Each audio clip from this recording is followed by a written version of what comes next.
Well, welcome everyone. Welcome to another Parity webinar. We're so excited to have Natalie with us today talking about Instagram strategically. Like I mentioned a few minutes ago, my name is Cheryl Lala and I am the Director of Training and Career Coaching here at Parity. And we're so excited to bring you this webinar with Natalie on talking about Instagram and how to use it more strategically. Natalie is a Canadian former professional snowboarder and lifelong entrepreneur. She realized her gift for social media marketing during her athletic career and has successfully transitioned to that skill to help businesses and fellow athletes build their brands and presence through her own digital marketing agency. We're so excited, Natalie, to have you and to kind of learn from you. And so I'm sure you're going to elaborate even more on all of your skills and accomplishments. But thank you for being here. And I'm going to turn it over to you. Yeah, thank you so much for having me. I'm excited to dive in. If there's a few PWHPA players on here who might have joined me, we did a very basic session last week. So I'm excited if some of you have joined me again this week. And we are doing another one next week. At the end of this one, I'll give an overview of what we're going to cover next week as they're kind of building off each other. So, because I'm sure you'll have some questions about further dives that we'll do, but we'll be doing even further deep dives next week. All right, so I'm going to start sharing my screen and set this up here. Let's see here. Share screen, keynote, and let's get this going. All right, how does this look? You guys can see this? Looks great on my end. I can see it. And we already have questions. I saw that. Yeah, perfect. So I'll answer that question before we even get started. In this session, as I get into the agenda, I'll go over what we're going to talk about. We're going to talk about more strategic use of Instagram, especially going into content and planning and how you want to present yourself. In the next one, we're going to go really deep into growth and engagement. And so I will probably cover a little bit of that question today, but especially next week. For anyone who didn't see the question, it was about how they can add followers without paying. All right, so thank you all for taking the time out of your day. I know you're busy with training and whatever else you have going on in your life. It's been a pretty crazy year. So I appreciate everyone being here to learn more about Instagram with me. And I'm going to be sharing some tips, things to help you get paid more for what you do, as well as create a bigger impact, not just for you, not just for your sport, but women's sports as a whole. So in this webinar, we're going to learn specifically about Instagram strategies with the purpose of growing your presence on the platform. All right. So we're going to go over content ideas, and that's where a bulk of our time will be spent. Content creation, posting best practices, as well as how to kind of link up the ideas to the creation and formulate a strategy around that. Now, I'll just elaborate a little bit about me. I was on the Canadian national team for snowboarding from 2011 to 2015. And I, like many of us, had to figure out how to market myself, how to get sponsorships. And I started using social media to get sponsorships to be able to fund my snowboarding career. I founded my own agency in 2014, which came off of some of the brands that I was working with as a sponsored athlete. And then I personally consulted hundreds of athletes as well as businesses on social media over the years. And so I'm super excited to be talking here, especially as a fellow female athlete. This is a cause that's really important to me. So I want to start off, before we get right into some of the tips, a little bit more of the mindset and how I personally approach social media. I think this is important to know whenever you're going through kind of an instruction or a webinar, to know the background and kind of the lens that I see things through. This is my deeper thought process, and I really believe that strategic thinking and understanding the why behind everything is the most important part. If there was a perfect set formula for social media, we would all have millions of followers and millions of engaged followers. But there's some best practices, there's tips and tricks that I can give you, as well as some of the strategies and the mindsets that is going to help you make the best decisions on making social media work specifically for you. So another thing that I believe in is impact over hype, and to build depth. So from both a business and a personal perspective, I believe in making an impact rather than posting just for hype or for clout.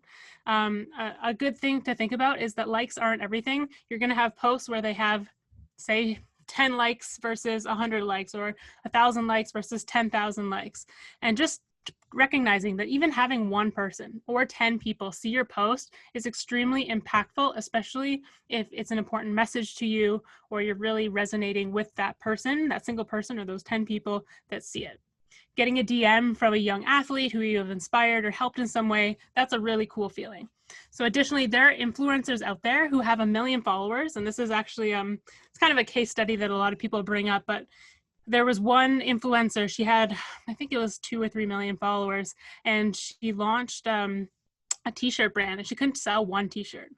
And so there's a lot of influencers with these, they just post for hype or for clout, but they don't build that depth with their audience. And I think this is very important, because not only do you see the impact that you're building with your audience, but those engaged followers are who are more likely to buy the things that you're promoting or endorsing from the sponsored posts. And that's key into making more from sponsored posts, as well as getting more opportunities in that area. So another thing is that consistency wins. So like training, if you've worked with a strength and conditioning coach, which I'm sure most of us have, or a nutritionist, they tell you, okay, maybe there's not one perfect diet or training plan, but there's this extreme diet or this extreme training plan that's going to get you to your goals. But we're all humans, we're not robots, we can't follow that exact plan. And like I said before, if there were this one set plan, we would all have 1 million engaged followers. So I believe with working between the minimum and the maximum effective dose to prevent burnout. If someone tells you, okay, if you post 5 times a day, which is a ridiculous amount, but let's say 5 feed posts a day, you're going to gain X amount of followers. Well, if that's extremely stressful and it's just going to take away from other aspects in your life and training, then that's beyond the maximum effective dose. It's no longer really effective for you. So I think just working within what feels good to you and just sticking consistently with it, whether that's 1 post a week, 3 posts a week, 5, whatever you can commit to is what I think is the best practice there. So we're going to start off with how to get post ideas. So if any of you are on here and don't have like an iPhone, where you might want to just take a screenshot or a photo of the screen so that you can go back and then like work through some of these questions, then I would suggest getting out a pen and paper, and you can write down some of these questions now. And I'll try to kind of give some time at the end of the slides in case you haven't taken a picture or written down the questions, because I think when we go over the next few slides, it'll be very important to actually go through with some time on your own and answer these questions for yourself. So some of these questions we'll just go over here of how to get post ideas. So one thing is, what are you already doing that could be documented and shared? Now, it's much easier to document things that you're already doing, whether that's behind the scenes of your training, game day shots that you're getting already from a team photographer. Things like this that just can be documented and shared is much easier than fully creating content. Next is, what are other people like me having success with? So seeing what someone similar to yourself, maybe in the same sport, the same age group, same hobbies or passions, what are other people just like yourself having success with when it comes to Instagram? Now, how can you find this? Perhaps you're following people like this and you can see, I really like what these people are posting. I think that really resonates with me as something I can also speak about. You can also search on your Explore feed on your Instagram and going through things that stick out to you and saying, oh, this is interesting. This is something that I think I can do as well. You can go and actually searching hashtags for other female athletes or other people that seem to be in the same niche as you, and seeing what they're doing and what they're having success with, looking through their posts and seeing what seems to be getting the most engagement. And is this something that I could see myself doing as well? You can also get ideas from other athletes or teammates. Another one is, if you do have an existing profile built out, is asking and polling your current audience, fans, and connections. Just posting in your stories with a poll and saying, what more would you like to see from me? What do you find the most interesting? Do you like my training content? Do you like my game day content, my motivation content, the content I post about, something completely aside from my sport? Just finding where your existing audience is engaging the most with you, as well as looking at some of your insights, which we'll go over a little bit further in the next webinar. We'll go really deep into insights. And that kind of leads to that last question, which is what has performed well in the past. And that's where you can look at your insights and see, okay, this is the post that seemed to get the most comments, the most people sharing it, the most people saving it, and repeating those types of posts. I'll just leave this up here just for another couple seconds in case you haven't written down some of these questions or taking any images. And I'll mention as well while we're doing that we'll have a little Q&A at the end. So feel free if you do want to ask a question as we're going through, but we will do, we'll have some time at the end to ask some more questions. All right, I'm gonna move on to the next slide here. And we can go back also if no one has had a chance. All right, so standing out on social media. So what makes you you? How can you separate yourself from your other teammates, from the other athletes in your niche, in your area? On the last slide, we got some post ideas and where you can go and look for those. Now, how do you actually make things your own once you have those ideas?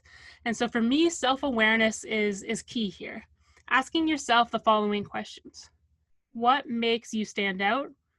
What can you create or document consistently? Like I said, consistency wins. And so I think it's, if you're thinking, okay, I see this video, it was really cool, but that's going to take me like 2 weeks to create. I'm not going to be able to consistently create something like that. Think of something that you can really create or document consistently. If you're training every single day and you always have a teammate with you that can take photos or videos behind the scenes, that's a great idea. What do other people or fans often ask you about?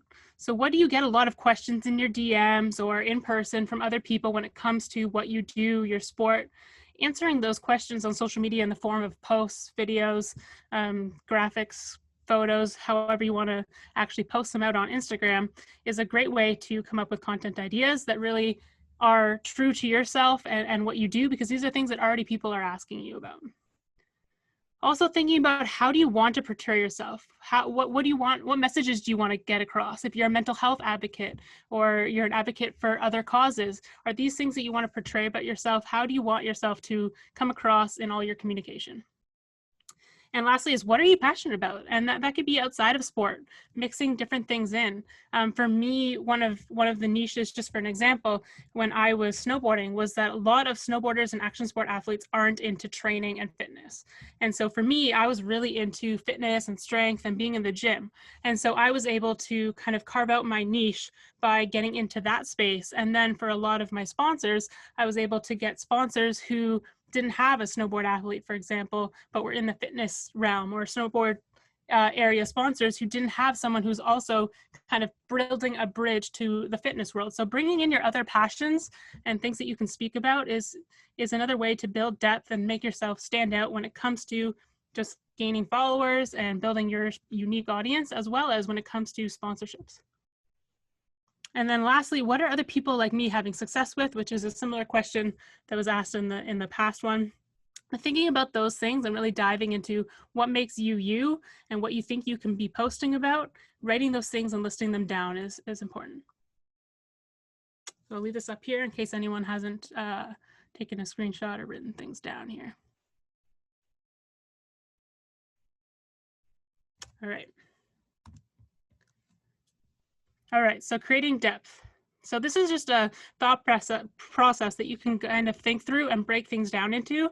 And it starts with what I do. So you do your sport, you do your career, but you're much more than that. You're a human being, and who are you? What are your unique stories and experiences? Why do you do what you do? What are you passionate about? So telling people and building that depth into what led you to pursue the sport that you do, what motivates you, what's the why that drives you. Being vulnerable about those types of things is a great way to build depth with your audience and build some engagement and really get the comments going, the shares, the saves, and start growing your audience through that. And then lastly, what the world wants to see. So this is where you kind of think of, why are people following me?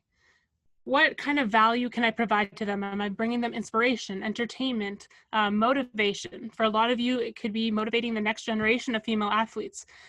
There's a lot of different things that you could be providing to people just by adding a little bit more depth, maybe your unique story, some tips from the workout you did, little things like that that you can think about, okay, this will give someone some some actual value when they're looking at my post. They're not just seeing like this nice picture and clicking like, they're like getting something from this. And that's going to build that depth and that engagement. And then also, how can I capture my audience's attention? Now, we all know, especially if any of you have been on like TikTok, for example, attention spans are short. We quickly see a post and then we decide, okay, we're going to keep scrolling, or we spend time actually reading the caption or further watching the video, whatever it is. And so thinking about how you can actually capture your audience's attention. Is it, you know, an eye-popping photo with the caption that you want really people to read? Something to capture your attention is something that you should think about when it comes to each of your posts. I'll leave this up here for another couple seconds here. Now, I want to mention actually is if you weren't, last week's, we went over a little bit of basics, and that was for the PWHPA, and it was mostly for people who are just starting out on Instagram. So it involved like how to properly set up your Instagram bio and things like that. Some of you may have questions about that. And so I just wanted to bring that up in case we might get some questions on that we can talk about that in the Q&A as well. All right, we're gonna move on to the next slide here. All right, so creating content for Instagram. I believe you all, if you tuned into a previous webinar, I think it was last week, it was on, there was a webinar recently about getting better photos. And there's also an opportunity coming up if you are in the LA area about connecting with a professional photographer for free, which I would definitely take advantage of. But here's some tips on creating content for Instagram. So one thing is we all have these iPhones right here. If you don't have an iPhone, chances are you do have, you know, a pretty good smartphone device. And you can use that just to get great content. You don't have to have these professional photo shoots or video shoots to be posting better content on your social media. Just iPhone videos and photos and documenting things that are going on, whether that's asking your teammate to film this set of you in the gym or behind the scenes during your training. Those are all things that you can do pretty quickly, pretty easily without additional effort. And then you can use apps like InShot is an app I like to use for video. There's a lot of different ones that you can do. And Snapseed is one that I like to do for photos that you can kind of edit the colors to add more contrast and things like that with your photos. And those are ways that you can level up your existing content.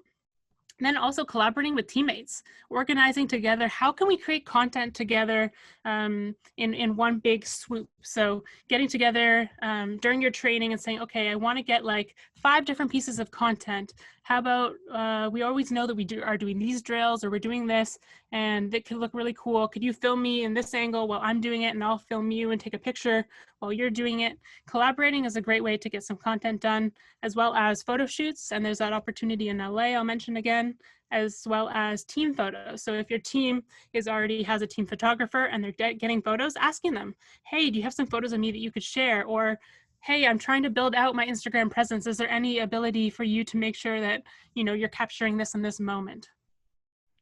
And I touched on the apps that you can use. I also didn't mention yet, but using an app called Canva is one that you can use for making graphics. Now, this is this a great way for those who might be a little bit more nervous about putting their face out or their video out, or aren't able to collaborate with other people. I know it's a little bit tough in 2020 with the social distancing and everything.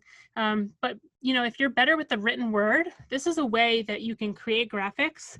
Or you can, if you're big on using, say, Twitter, screenshot one of your tweets and put it into, use Canva just to format it into an Instagram post, and you can post it there.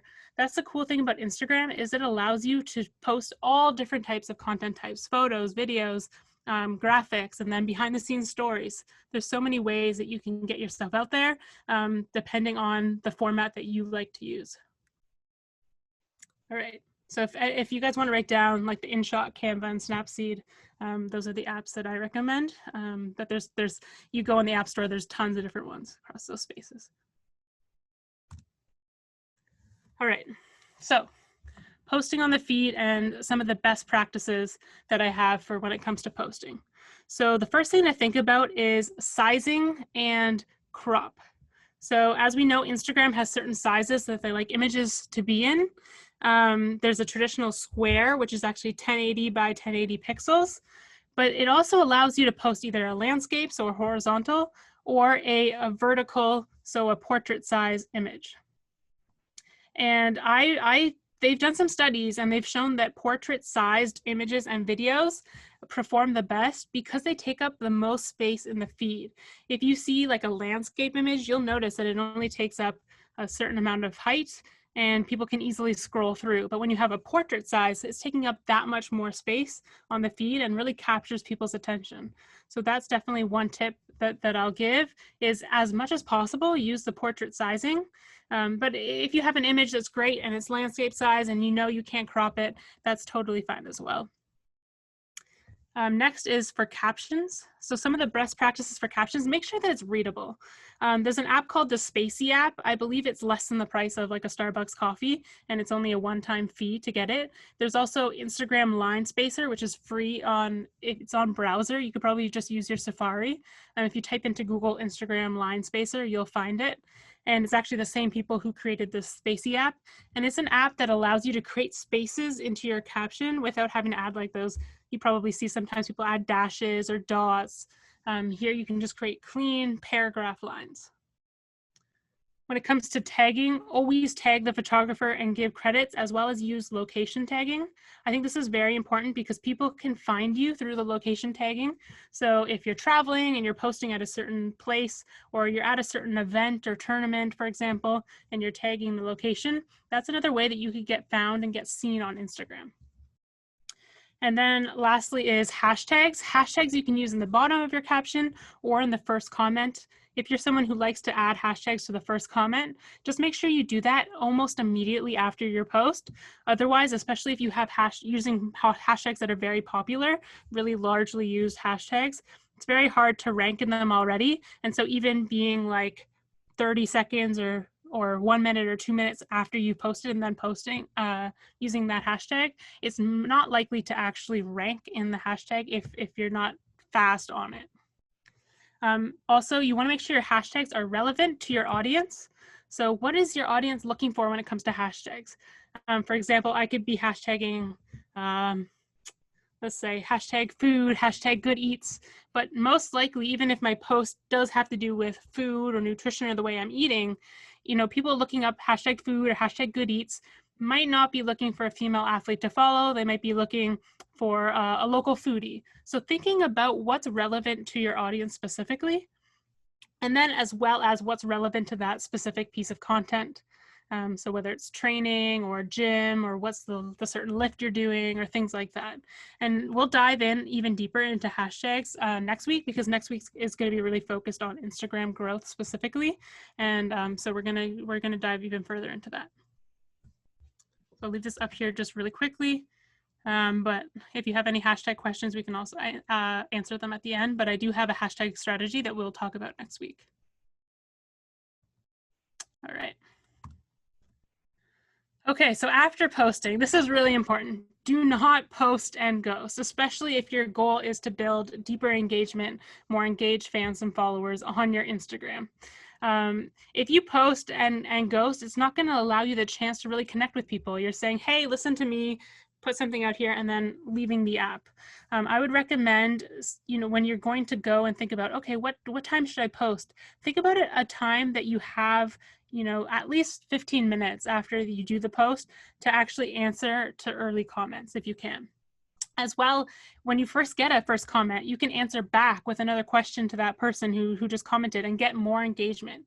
That initial engagement is going to encourage other people to comment, which is great for the algorithm. The Instagram algorithm likes to see that people are spending time on your post and engaging with it. And it's going to really be, you know, build the depth with that specific person that you're commenting with and get them deeper into your community. And so I think that's really important, is just not to post and ghost. If you can spend the time after you make that post to engage with your audience, it's going to go a long way. Another way is you can share your new post in your story, and you can do this in an authentic way where the really cool thing about stories is you can build a little bit more behind the scenes a build out. So instead of just posting your new post into your story and saying like new post or putting a new post sticker, you might be able to add more depth that you weren't able to put into the caption. Like, Is anyone else feeling like this? If so, check out my my new post where I talk about this subject. I think it's really important on a day like today. Or, just adding that context, it's going to get someone to then actually click on your post. Not everyone is going to see your post immediately in the feed, and so that's a great way to get that initial engagement right after you post. As well as making sure that after you make your post, you're reposting shares. If people are sharing your post into their story and tagging you, make sure to repost them, like thank them, because shares are a huge way to get your content out there to other people and grow your following. And so it's really important that you're reposting or acknowledging the people who are sharing your content so that they'll do it again and they feel good about doing it. All right. So the main question that I get asked a lot is, how often should I post my feed? So personally, as I mentioned, consistency is key, and there's no one answer to this. There's been studies that show, there's influencers who post once a week, and there's people who post 3 times a day, and there hasn't necessarily been a certain result that has come out of one or the other to say one is best. It all completely depends on your audience. And if they're receptive to, okay, I really like what they're posting, and every day they're posting something with the same message that's really high quality, or they're just seeing every third day or every second day something coming from you, just being consistent is important. When you see someone who posts 3 times all of a sudden and then they're gone for a few weeks, that's your audience is going to probably forget about you in that time, as well as the algorithm is going to forget about you. Being consistent is important, both for the Instagram algorithm as well as for your audience. So some of the questions that I like to ask myself and advise other people to ask themselves when they think of how often should I be posting is think about how often you can be consistent with posting. How often are you going to be able to get fresh content? How often do you feel like you're not just posting for the sake of posting? You're actually, writing something that you care about or sharing something that you think is valuable. How often will that truly be? And just being honest with yourself about that answer. And then also test and find what works best for you and your audience. So testing this out where you're going and you're posting, and try posting every day and see how that goes, or build up slowly to posting every day. And if you notice, I'm not seeing as much engagement, it's not reaching as many people, then scale back. And so just testing out these things. And that's what's really cool about social media is you can do tests in as quick as a week and get some direct feedback right there to see what's working or what's not. So more is not necessarily better. Find that sweet spot and just remember to stay active. If you're not able to post on your feed, getting something out in your stories or showing some behind the scene in your stories is good to at least keep your account active and fresh and get some content up there. Okay. So lastly, I want to go over how we can actually take all those ideas. So if you're asking yourself the questions that we did at that ideas slides, we had about 3 slides there that I asked if you wanted to get a paper and pen out or if you wanted to take screenshots to remember. Once you get into that and think about, okay, what content can I be posting? What do I think I could be talking about and sharing?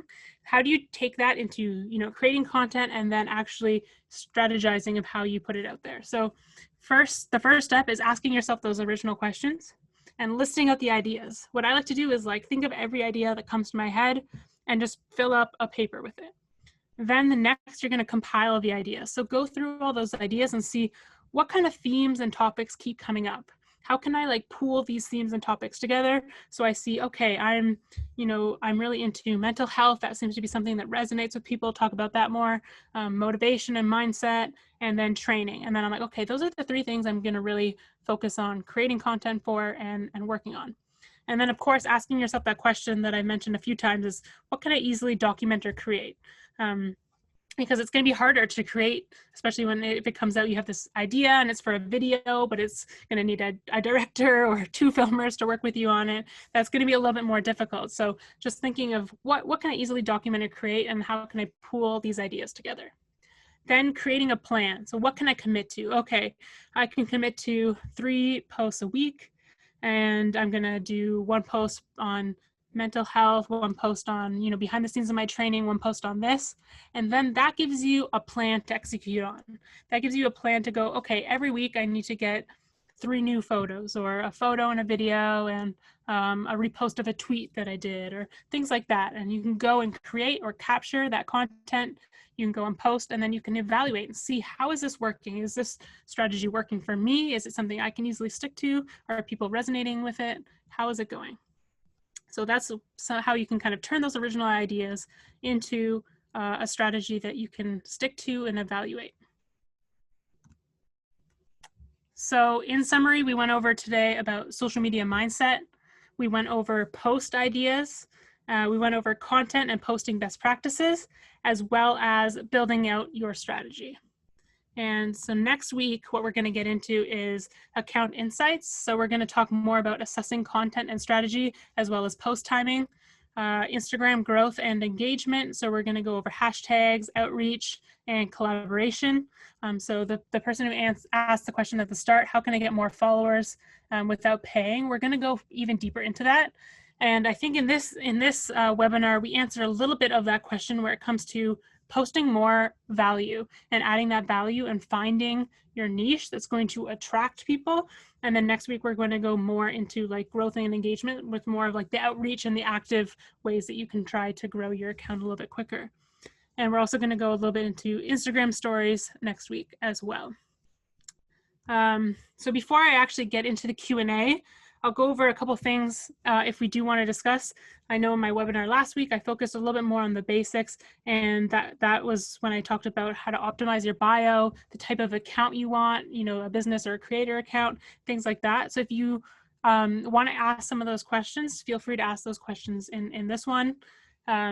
Anything else that you want to know more about creating an Instagram strategy and the topics we went over, now is the time to ask. There's no basic questions. There's no such thing as too many or stupid questions. Ask away, and if we aren't able to get to any, I put up my email here, and I put a reminder to sign up for next week's webinar. But I'd love to get into some questions, and I'll open it up right now for the floor.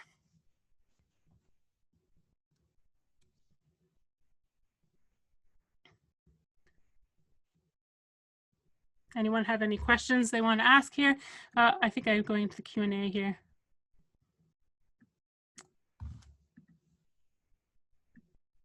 All right, perfect. Okay, so one question we have here is, what do you do with the spam accounts or people who DM you that you know are bots? And so that is extremely, extremely annoying. I definitely get a lot of those. And one thing I do, honestly, is I either report them as spam or I just completely ignore them. And something I also do is every so often, I'll try to go through people who have recently followed me. And if I see it says like Forex trader, or you just know that it's like a spam account, I will actually like remove them as a follower, because then it just kind of messes with my own analytics. I see I have this many followers, and all of a sudden I'm losing a couple, and it's like, oh, probably those spam accounts that are like following me. I don't respond to their DM about some business promo, and then they're unfollowing me. And so I'd rather just remove them and have like clean stats and not have them messaging me. So that's one thing you can do, or you can just completely ignore them. So another question here is, what's the best time to post?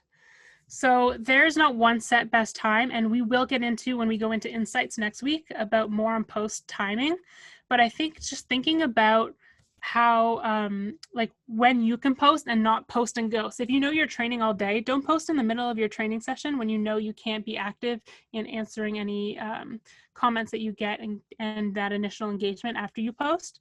However, I would also think about, think about your audience and think about, is this a time that they're checking their phone right now? If it's 6 a.m., there's probably not that many people online, depending on your time zone.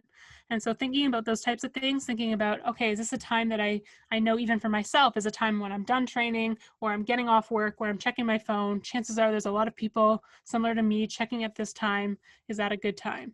And next week we'll go into insights where you can actually check what time is the best to post based on when your audience is active. All right, we had 2 questions on that one. So and I'll mention it now, I guess, because we are going to go over it next week, but I will mention that you can just go into your insights and you can go and check and see the timing. If you go into your settings and then into your insights, and then you'll go over to, there's a tab called followers. They just updated what the Instagram insights actually look like when you go to access them. And if you click on followers, you scroll to the bottom, it should say like what days your followers are more active, as well as what time of day. And then don't go don't follow that exactly to a T. You can actually just look at that and then think also through some of the questions that I mentioned about, well, what time are they coming home from work, or when is this post like a morning motivation type post, or is this something that's like more at the end of the day? Thinking through some of those things based on the content is good as well. How important is the aesthetic of your IG feed? It's hard sometimes to get your sports and lifestyle pics to look uniform. I find my feed doesn't look as good as a lot of people's do. Yeah, so I'm really glad that you asked this question. So thank you to the person who asked this. This is a great question because I think there's a lot of people out there right now who are pushing like having this perfect aesthetic feed. And personally, I don't believe that you need to have this perfect aesthetic feed. I know like a lot of people, they see like a blogger and they all have the same like preset photo filter that they're using on every single photo so that it looks the same way. However, when you're trying to build that depth and that engagement with your followers, chances are they're not looking at your feed as much as they're seeing your post in their home feed. And so making sure that that one specific post stands out, I would put ahead in value than making your whole feed look a certain way. So I would definitely put that in context. You can also do some planning if you want to like kind of, there's apps, later.com is one app that does it. There's a few other apps that you can plan out the look of your feed with different images. This is for someone if you do have a lot of images already that you're like kind of just waiting, maybe team photos or things like this that you have, and you're like, okay, I can use this next week and this in the post after that. You can plan out the look if you want to, but I wouldn't place too much value on that. People aren't making that decision as much like to follow you based off specifically what your feed looks like. A lot of them are probably going to be coming over from someone shared your post, and then they see your post, or they see your post in the explore page, and then they're seeing what else you posted, or specifically based on that post itself, or reading your bio, your story highlights. Those things I would put more effort into than specifically the whole aesthetic, because I find some people to get very caught up in the aesthetic of the feed, and that holds them back from posting something that they really care about and is of value. Okay, do you ever feel like you're posting too many photos of yourself? I know those are the posts that are getting the most engagement for me, but I really hate selfies. Yeah, so I sometimes I think that's something that's like an internal struggle and mindset about social media. Is like, oh, like everyone is liking these photos of myself, and you don't want to get tied to that. I think that's really important. And just from the way that you ask that question, I think that you recognize that you're like, those are getting the most engagement, but you don't really want to post them. You hate posting the selfies. And so I think just making sure that when you approach social media, recognizing that, you want to portray yourself in an authentic way, first and foremost. So if you really don't want to post the selfies, then totally go for it. And just understand that perhaps these are the photos that are getting the most engagement, but you're choosing specifically to go with something that might not get as much engagement. But you're doing it for the sake of, your mindset and being true to yourself, which is totally fine. If you can find like a healthy medium as well, like, okay, this photo of myself, if I can post these training photos and then tie in, that just grabs people's attention and then it's tying into my important message. And that's another way that you can kind of look at that. I wouldn't say that you're getting into too many photos of yourself. I think when you are really trying to put yourself out there as an athlete, this is something that's, you're not someone posting for their friends and family necessarily. You're really posting for those fans and followers, and that's something that they want to see. So just trying to find that healthy mindset in between. Okay, so someone just mentioned, I'm a bit of the opposite. I find that I don't post many pictures with others. Is it better to post pictures with friends, pets, others in general, or how much of a ratio should be with friends / alone? So a really cool stat that actually I'm glad that you asked that and put this comment up there is that I was talking with a PhD in sports management. He does actual studies in a university in a lab setting on social media engagement specifically for athletes. And one thing that he noticed, which was a really cool stat that he shared with me, was that photos with other teammates get better engagement than photos of an athlete on their own. And this is like on a study, so it could be different for you specifically, but this is just on average. This is the stat that they noticed. And I thought that was really cool. And one of the reasons is because chances are you're sharing that photo, and so is the other person. And chances are their audience might be interested in what you're doing, as well as you with them. So I do think that there is value for sure in posting pictures with others, getting pictures with, perhaps some friends and showing that other side of your personality, friends and family, sharing with your photos with your pets or with others in general. I think adding that in is great as well. And so there's no set ratio, I would say, of, posting between friends and alone. However, just thinking of the value.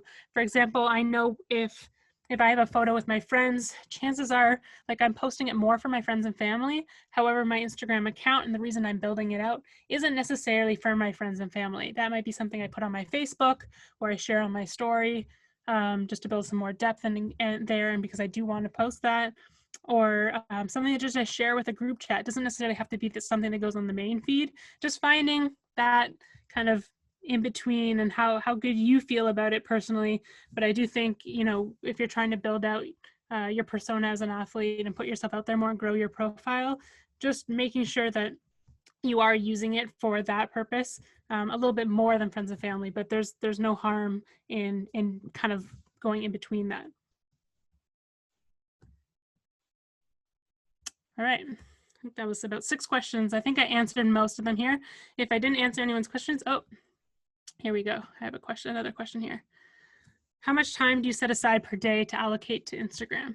So I would say, personally, I set aside probably, I would say maybe an hour, and just recognize that social media is my job. So on my own personal account, I'm probably spending an hour, but I'm also spending time on clients' accounts and thinking about Instagram and things like that I do in my business. So I would set aside as much time as you feel is personally healthy, and that is going to achieve your objectives. Next week, we're talking a little bit about growth strategies, and that's some things that you can spend, what you can do with that time and spend some of the time doing with outreach. And so you'll be able to make some better decisions about that after next week's. But I would say you want to be as efficient as possible. So for example, next week we'll learn some growth strategies. If, for example, we don't want you to post and go, so you make your post. After you've done your post, you say, okay, I'm going to stay on for half an hour on my Instagram today, and then do like a couple checks later in the day. If you can do your post, spend that next half an hour doing some of the growth strategies, and at the same time responding to any comments that are coming in that post and getting that initial engagement, then half an hour is fine. And then checking later on in the day if something new comes in or you have to answer some DMs or things like that. But I think it's healthy to schedule in some time rather than just like all of a sudden at the end of the day you spent 3 hours. All right, we got a couple other posts here. What are your thoughts about having a public profile and then a private profile for closer friends? I post more personal photos with my nieces or my family, but some of my friends get confused which account to tag. Is it worth having a second, more private account? Also, I get a lot of requests to follow for my private account, which I want to keep away from for most people.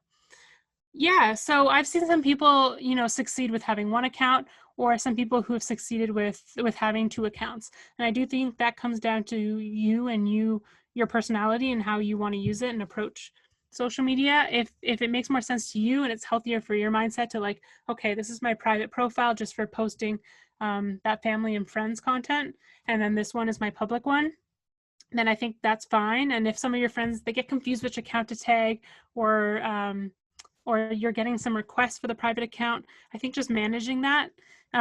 If your friends tag the wrong account, I think it's probably no big deal, because most likely you want people to go to the public account. So if they're accidentally tagging that, that's fine. You're getting more promotion there. If they're accidentally tagging, say, your private account, I mean, I guess I don't personally see if there'd be too big an issue with that.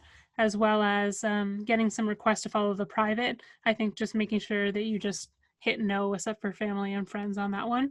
But if that separation between your public persona and your private persona, it really works for you, then I think that's totally fine, as long as it's not, stressing you out to have to deal with some of those other things like the requests. Thoughts about tagging big companies, but when you're not sponsored by them.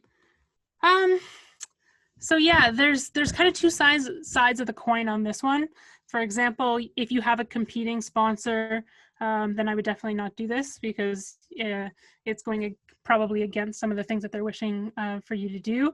If you don't have any sponsorship in that space, it could be a way to get it in with some companies. You're showing value up front. You're showing that you're an actual user of their product before you actually are contacted to work with them. So that could be a way to show value before you actually go for it. But also just recognize that, your persona and your posts are worth something. People are going to pay you to make sponsored posts. And so giving it away for free could be counterproductive.